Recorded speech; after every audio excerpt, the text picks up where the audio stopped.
Okay, so I've been trying to establish in recent videos and posts on social media the importance of self-knowledge in our interior journey, right? Our interior journey into greater authenticity, integration in our relationship with God as well. So there is always a dual dimension, or actually there's 3 dimensions, but beginning with me and God, me and myself, then there can be me and my neighbor, right? So in the interior life, self-knowledge is crucial, is essential.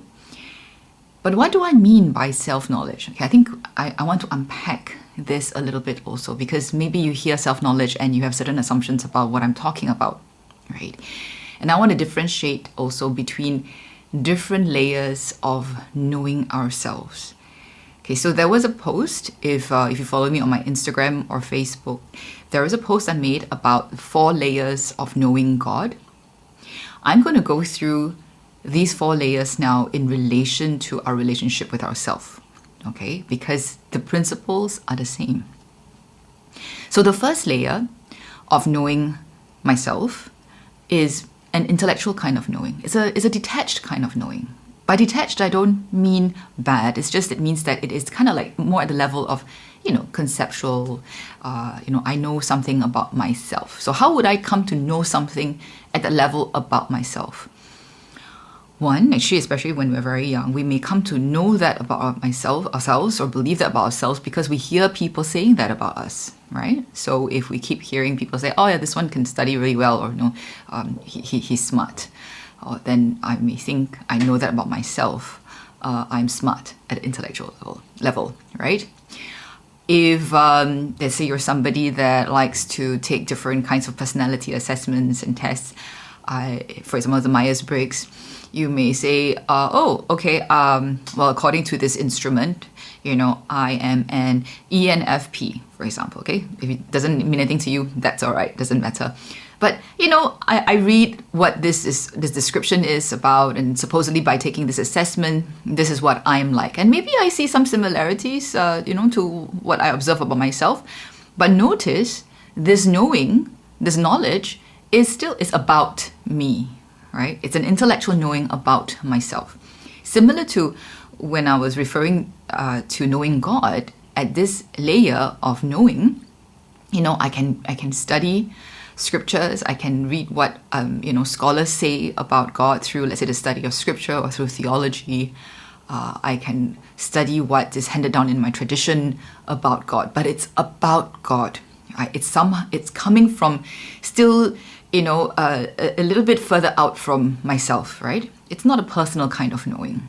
Not the whole person, at least. I mean, intellect is part of my person, but it's just one dimension of knowing, intellectual knowing. The second layer of knowing is experiential knowing, right? So I know from experience that I like fried chicken, for example, right? Maybe a particular brand of fried chicken. I know I can experience things about myself and I know what I like. So that's another level of knowing. And it's not just knowing about, because there is an aspect of, I like fried chicken. But I know that not because something else told me, I took some tests, or I heard somebody else say that about me. I know it from my experience, so I know that to be true. Right? So it's a little deeper now. I know that to be true about myself, that I like fried chicken. But at both these layers of knowing, notice there's, I can't say that there's really a relationship, right? A deeper relationship with myself. Maybe easier if you think about it in relation to someone else. Okay, I can know a lot about, let's say, a celebrity that I might like. I may follow that person's Instagram. I may read whatever article comes up, or any news about this person. I might know a lot about it. I may experience that person's acting or singing, or whatever. But I can't say that I'm in relationship with that person, right? There's no relationship yet.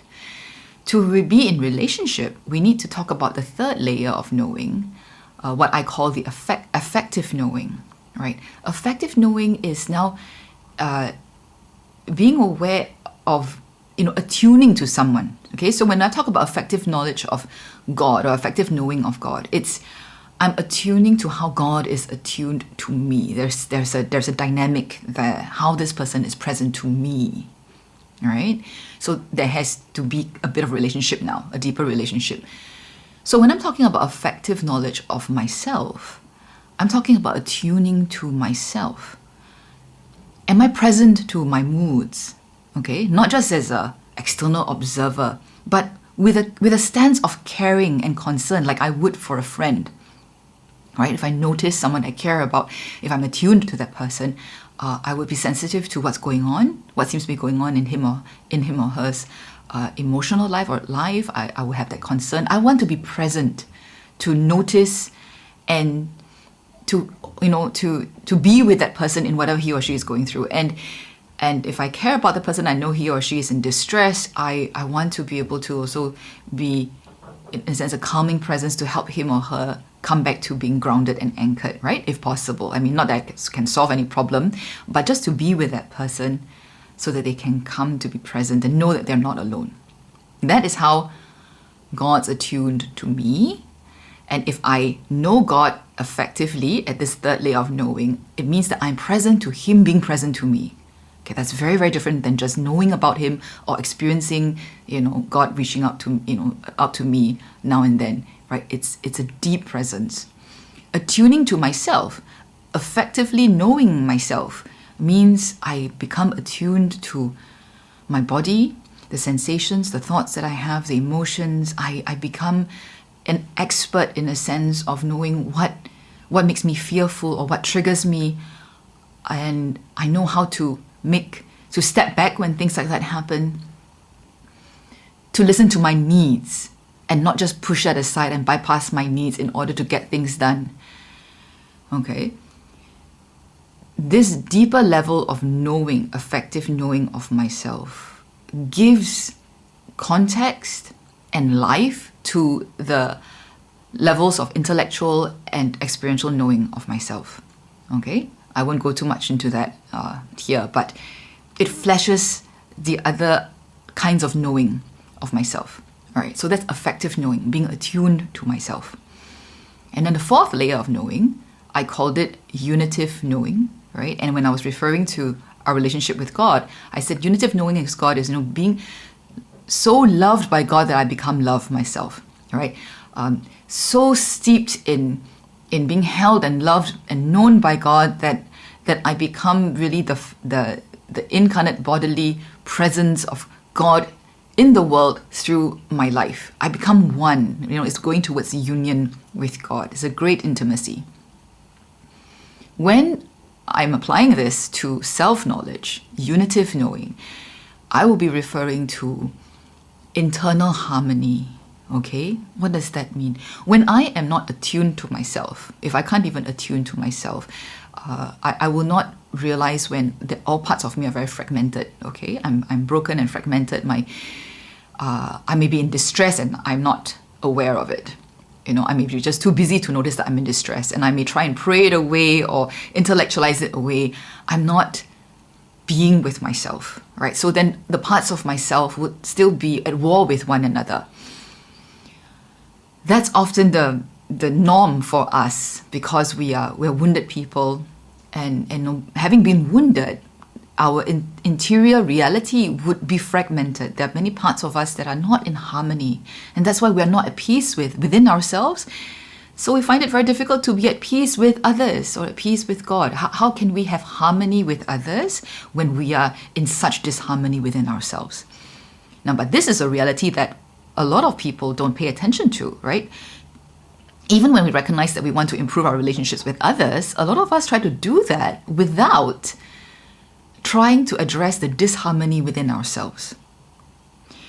So unitive knowing of myself really is actually moving towards integration and harmony within myself. Okay, so it's a kind of knowing, that attuning to myself, right? The third layer, the affective layer, affective knowing myself, attuning to myself more and more, that the different parts of me are becoming one. They become more united. They are more in harmony, right? So the knowing now is almost like a state of being.